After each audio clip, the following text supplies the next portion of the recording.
Meloni ಮತ್ತೆ Trump ಮತ್ತೆ ನರೇಂದ್ರ ಮೋದಿ ಏನೇ ಮಾತಾಡಿದ್ರು ಕೂಡ ಜಾಗತಿಕ ಲೆಫ್ಟ್ ಲಿಬರಲ್ಗಳು ಉರಿದು ಬೀಳ್ತಾರೆ. ನ್ಯಾಷನಲ್ ಇಂಟ್ರೆಸ್ಟ್ ಆಗಿ ನಾವು ವರ್ಕ್ ಮಾಡ್ತೇವೆ. ಮತ್ತೊಬ್ಬರನ್ನ ಕೆಡವೋದಕ್ಕೆ, ಮತ್ತೊಬ್ಬರನ್ನ ಹಾಳು ಮಾಡೋದಕ್ಕೆ ನಾವು ನಮ್ಮ ಪವರ್ ಅನ್ನು ಉಪಯೋಗಿಸ್ತಾ ಇಲ್ಲ ಅಂತ. ಇದರಲ್ಲಿ ಮೋದಿಯವರ ಹೆಸರನ್ನ ಅವರು ಸೇರಿಸಿದ್ಯಾಕೆ? ಇವರ ವರ್ತನೆಯನ್ನ, ಇವರ ಮಾತುಗಳನ್ನ ಈ ಲೆಫ್ಟ್ ಲಿಬರಲ್ಸ್ ಅನುಮಾನದಿಂದ ನೋಡ್ತಾರೆ. ಪಾಸಿಟಿವ್ ಬದಲಾವಣೆಯನ್ನ ಲೆಫ್ಟ್ ಲಿಬರಲ್ಗಳು ವಿರೋಧ ಮಾಡಲಿಕ್ಕೆ ಮೂಲಭೂತವಾದ ಕಾರಣ ಏನು?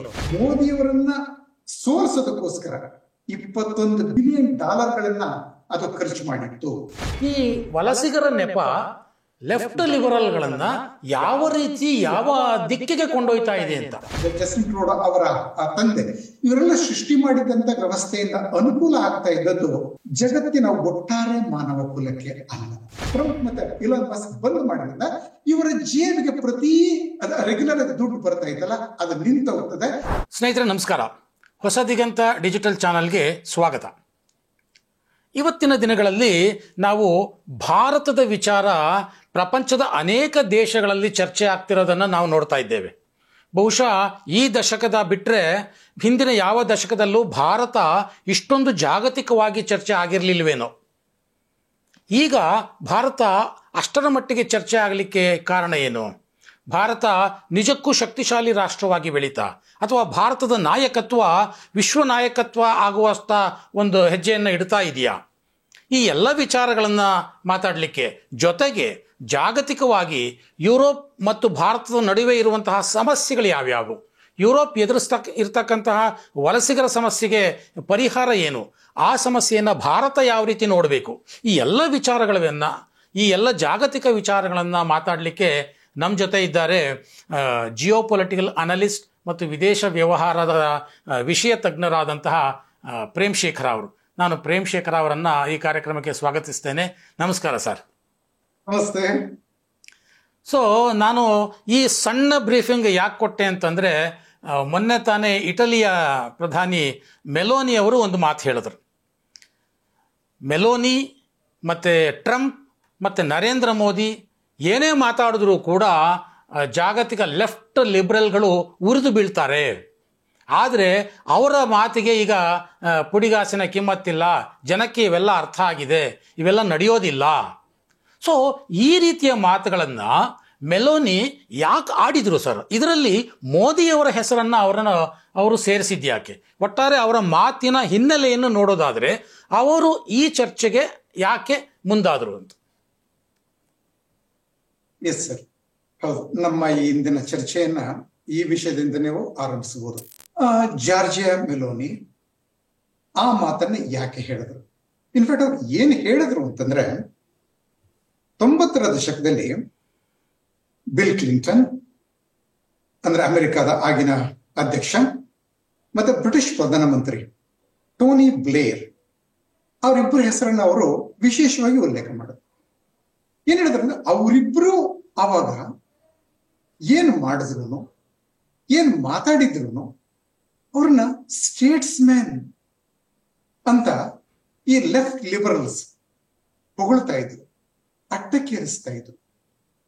ಈಗ ಜಾಗತಿಕ ರಾಜಕಾರಣದಲ್ಲಿ ಬಹಳ ದೊಡ್ಡದಾಗಿ ಮಾತಾಡ್ತಾ ಇರೋದು ಡೊನಾಲ್ಡ್ ಟ್ರಂಪ್ ಮತ್ತೆ ಅರ್ಜೆಂಟೈನಾದ ಪ್ರೆಸಿಡೆಂಟ್, ಅವರ ಹೆಸರು ನೆನಪಾಗೋದಿಲ್ಲ ತಕ್ಷಣ,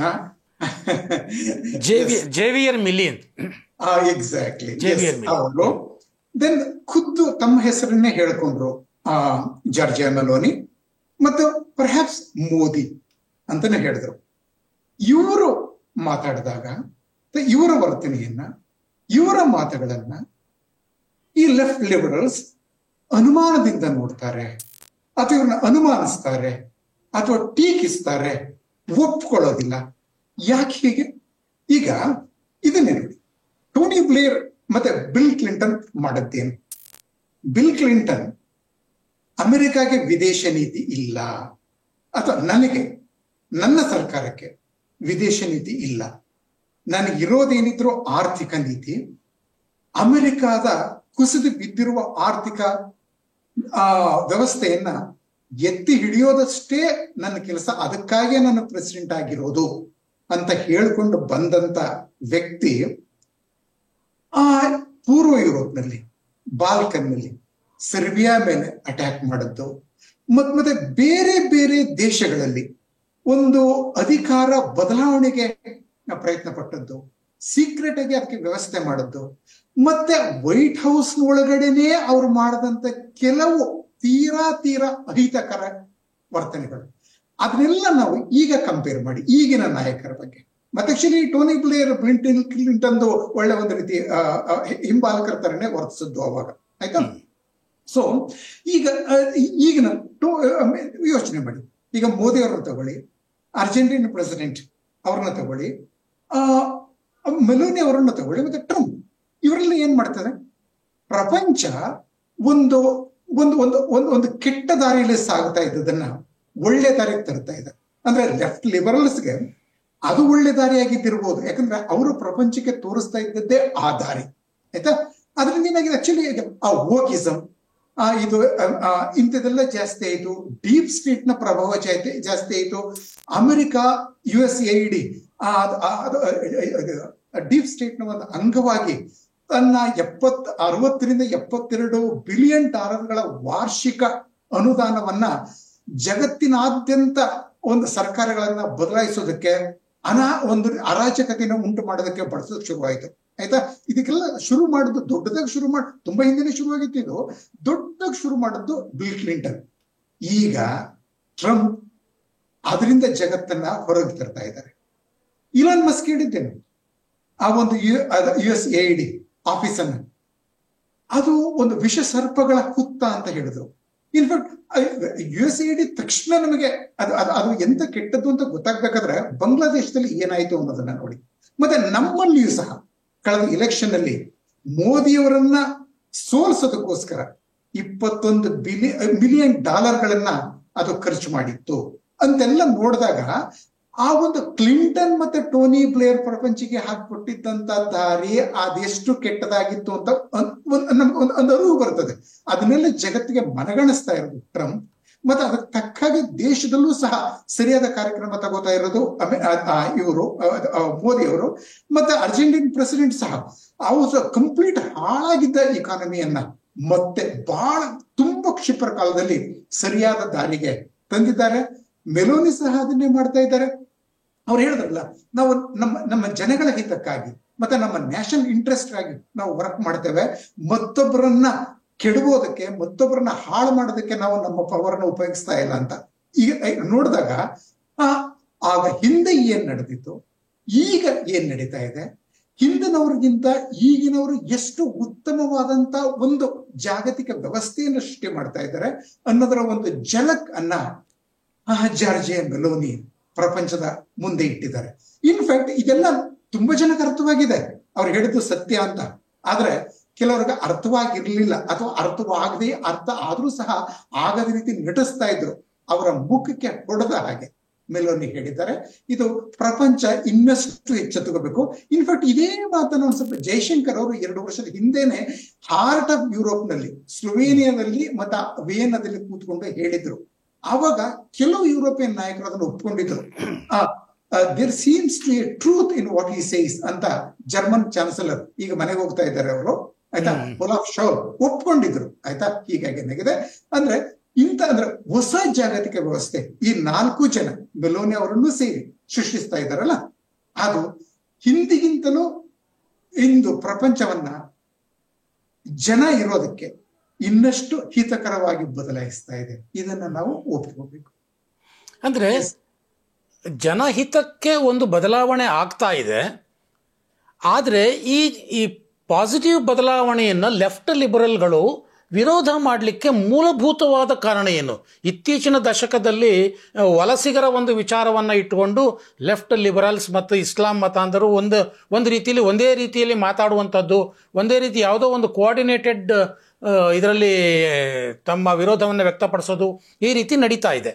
ಈ ವಲಸಿಗರ ನೆಪ ಲೆಫ್ಟ್ ಲಿಬರಲ್ಗಳನ್ನು ಯಾವ ರೀತಿ ಯಾವ ದಿಕ್ಕಿಗೆ ಕೊಂಡೊಯ್ತಾ ಇದೆ ಅಂತ ಇವತ್ತಿನ ಪ್ರಪಂಚದಲ್ಲಿ? ಎಸ್, ಲೆಫ್ಟ್ ಲಿಬರಲ್ಗಳ ಈ ಒಂದು ಅವರಿಗೆ ಅವರ ಆಕ್ರೋಶಕ್ಕೆ ಕಾರಣ ಏನು ಅನ್ನೋದನ್ನ ಫಸ್ಟ್ ಹೇಳ್ಬಿಟ್ಟು ಆನಂತರ ಈ ವಲಸಿಗರ ವಿಷಯಕ್ಕೆ ಬರೋಣ. ಅಫ್ಕೋರ್ಸ್ ದೇ ಆರ್ ಲಿಂಕ್ಡ್, ಅದಕ್ಕೆ ನಾನು ಹೇಳ್ತೀನಿ ನೋಡಿ. ಆ ವ್ಯವಸ್ಥೆಯಿಂದ, ಹಳೆಯ ವ್ಯವಸ್ಥೆಯಿಂದ ಅಂದ್ರೆ ಕ್ಲಿಂಟನ್, ಟೋನಿ ಬ್ಲೇರ್, ಮತ್ತೆ ಇದು ಕೆನಡಾದಲ್ಲೂ ಸಹ ಪಿಯರೆ ಟ್ರೂಡೋ ಅವರೆಲ್ಲ, ಅಂದ್ರೆ ಈಗಿನ ಜಸ್ಟಿನ್ ಟ್ರೂಡೋ ಅವರ ತಂದೆ, ಇವರೆಲ್ಲ ಸೃಷ್ಟಿ ಮಾಡಿದಂತ ವ್ಯವಸ್ಥೆಯಿಂದ ಅನುಕೂಲ ಆಗ್ತಾ ಇದ್ದದ್ದು ಜಗತ್ತಿನ ಒಟ್ಟಾರೆ ಮಾನವ ಕುಲಕ್ಕೆ ಅಲ್ಲ. ಇದು ಕೆಲವೇ ಜನಕ್ಕೆ ಅಮೆರಿಕಾದ ಮತ್ತೆ ವೆಸ್ಟ್ ಯುರೋಪಿಯನ್ನ ಮಿಲಿಟರಿ ಇಂಡಸ್ಟ್ರಿಯಲ್ ಕಾಂಪ್ಲೆಕ್ಸ್ ಮತ್ತೆ ರಾತ್ಸ್ಚೈಲ್ಡ್ ಅಂತ ಒಂದು ಬ್ಯಾಂಕರ್ಸ್ ಮತ್ತೆ ಫಾರ್ಮಾ ಲಾಬಿ ಮತ್ತೆ ಆಯಿಲ್ ಲಾಬಿ, ಅಥವಾ ಇದು ನಾನು ಹೇಳೇ ಇದ್ದಲ್ಲ military industrial complex, arms lobby ಅಂತ, ಇವ್ರಿಗೆ ಅದು ಅನುಕೂಲ ಆಗ್ತಾ ಇತ್ತು. ಅವರ ಜೇಬನ್ನ ಅದು ಭರ್ತಿ ಮಾಡ್ತಾ ಇತ್ತು.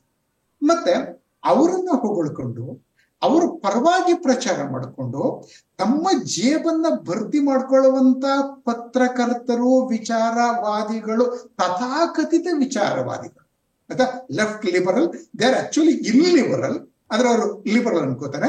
ಬೇರೆ ಎಲ್ಲರ ಧ್ವನಿಗಳನ್ನ ಹತ್ತಿಕ್ಕಿ ತಮ್ಮ ಧ್ವನಿಯನ್ನ ಮಾತ್ರ ಮುಂಚೂಣಿಯಲ್ಲಿ ಇಡ್ತಾ ಇದ್ದಂತ ಆ ಲೆಫ್ಟ್ ಲಿಬರಲ್ಸ್ ಇದ್ದಾರಲ್ಲ, ಅವರು ಮಾತ್ರ ತಮಗ್ ಬೇಕಾದ ಅನುಕೂಲ ಮಾಡ್ಕೋತಾ ಇದ್ರು. ಇದು ಒಟ್ಟಾರೆ ಜಗತ್ತಿಗೆ ಅನುಕೂಲ ಆಗಿರ್ಲಿಲ್ಲ. ಈಗೇನಾಗಿದೆ, ಟ್ರಂಪ್, ಮೋದಿ, ಮೆಲೋನಿ ಇವರೆಲ್ಲ ಒಂದ್ ಹಂತಕ್ಕೆ ಪೂತಿನ್ ಸಹ ನಾವು ತಗೋಬೇಕು. ಆ ಬದಲಾವಣೆ ಸ್ವಲ್ಪ ಹೊತ್ತಲ್ಲಿ ಜರ್ಮನಿ ಬರ್ತದೆ, ಅದನ್ನ ಅನಂತರ ತಗೋತೀನಿ ನಾನು.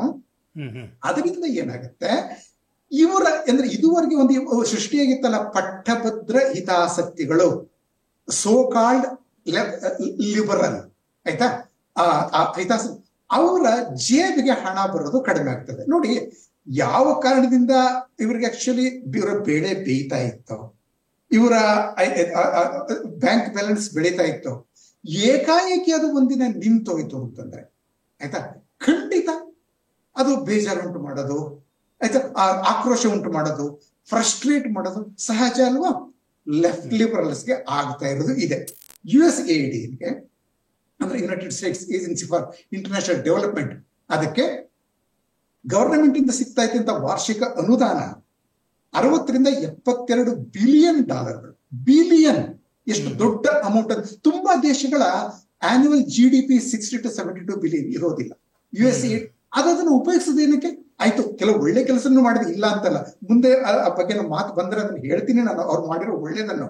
ಆದ್ರೆ ಅದು ಹೆಚ್ಚು ಕೆಲಸ ಮಾಡ್ತಾ ಇದ್ದು ಎಲ್ಲೆಲ್ಲೂ ಒಂದು ರೀತಿಯ ಅಮೆರಿಕದ ಪರವಾದಂತ ಅಥವಾ ಅದು ಅಮೆರಿಕದ ವಿರೋಧಿಗಳಿಗೆ ಅನುಕೂಲ ಆಗದಂತ ಸರ್ಕಾರಗಳನ್ನ ಸೃಷ್ಟಿ ಮಾಡೋದಕ್ಕೆ, ಓಕೆ, ಮತ್ತೆ ಇರುವಂತ ಅಮೆರಿಕನ್ ವಿರೋಧಿ ಸರ್ಕಾರಗಳನ್ನ ಉರುಳಿಸೋದಕ್ಕೆ ಹೀಗೆ ಮಾಡಿ. ಈಗ ಬಾಂಗ್ಲಾದೇಶದ ನೆನಪಿಸ್ಕೊಂಡವಲ್ಲ, ಇದು ತುಂಬಾ ಕಡೆ ಈಗ ಆಗಿದೆ. ಅರಬ್ ಸ್ಪ್ರಿಂಗ್ ನೆನಪಿಸ್ಕೊಳ್ಳಿ, 10 ವರ್ಷಗಳಿಂದ ನಡೀತಲ್ಲ ವೆಸ್ಟ್ ಏಷ್ಯಾ ಮತ್ತೆ ನಾರ್ತ್ ಆಫ್ರಿಕಾದಲ್ಲಿ. ಮತ್ತೆ 2014 ನಲ್ಲಿ ಯುಕ್ರೇನ್ ನಲ್ಲಿ ಆಯ್ತಲ್ಲ, ವಿಕ್ಟೋರಿಯಾ ನ್ಯೂಲ್ಯಾಂಡ್ ಆಕೆ ಹೋಗಿ ಮಾಡಿಸಿದ್ಲಲ್ಲ ಅಲ್ಲಿ, ಆಯ್ತಾ. ಅದನ್ನೆಲ್ಲ ನೋಡಿದಾಗ ಆ ಒಂದು ಈ ಕೆಲವೇ ಜನರ ಒಂದು ಹಿತಾಸಕ್ತಿಗಾಗಿ ಅವರ ಜೇಬು ತುಂಬೋದಕ್ಕೋಸ್ಕರ ಪ್ರಪಂಚದ ಎಷ್ಟು ದೇಶಗಳಲ್ಲಿ ಅರಾಜಕತೆ ಉಂಟಾಯಿತು, ಅಹಿತಕರ ಬೆಳವಣಿಗೆ ಆಯಿತು. ಇವನ್ ಆಕ್ಚುಲಿ ಅವಾಗಿಂದನೂ 4.5 ಮಿಲಿಯನ್ ಜನ ಸತ್ತಿದ್ದಾರಂತೆ. ಅಮೆರಿಕ ಮತ್ತೆ ವೆಸ್ಟ್ ಯುರೋಪ್ ತಮ್ಮ ಅನುಕೂಲಕ್ಕೆ ಪ್ರಪಂಚದ ಎಲ್ಲಾ ಕಡೆ ನಡೆಸಿದಂತ ಡ್ರೋನ್ ದಾಳಿಗಳು, ಬಾಂಬ್ ದಾಳಿಗಳು, ಟೆರರಿಸ್ಟ್ ಅಟ್ಯಾಕ್ಗಳು ಅವರೇ ಸ್ಪಾನ್ಸರ್ ಮಾಡೋದು ಅಂತ, ಅದೆಲ್ಲವೂ ಈಗ ನಿಲ್ತಾ ಇದೆಯಲ್ಲ. ಆ ಒಂದು ಕಾರಣಕ್ಕಾಗಿ, ಅಂದ್ರೆ ಆ ಕಾರಣದಿಂದಾಗಿ ಈ ಒಂದು $60 ಬಿಲಿಯನ್ ಇದನ್ನ ಟ್ರಂಪ್ ಬಂದ್ ಮಾಡಿರೋದ್ರಿಂದ, ಟ್ರಂಪ್ ಮತ್ತೆ ಇಲಾನ್ ಮಸ್ಕ್ ಬಂದ್ ಮಾಡಿರೋದ್ರಿಂದ ಇವರ ಜೇಬಿಗೆ ಪ್ರತಿ ರೆಗ್ಯುಲರ್ ಆಗಿ ದುಡ್ಡು ಬರ್ತಾ ಇತ್ತಲ್ಲ, ಅದು ನಿಂತು ಹೋಗ್ತದೆ. ಇನ್ನು ಇವರ ಅಂಗಡಿ ಮುಚ್ಚಿಕೊಂಡು ಹೋಗ್ಬೇಕಾಗ್ತಾ ಇದೆ ಇವರೆಲ್ಲ.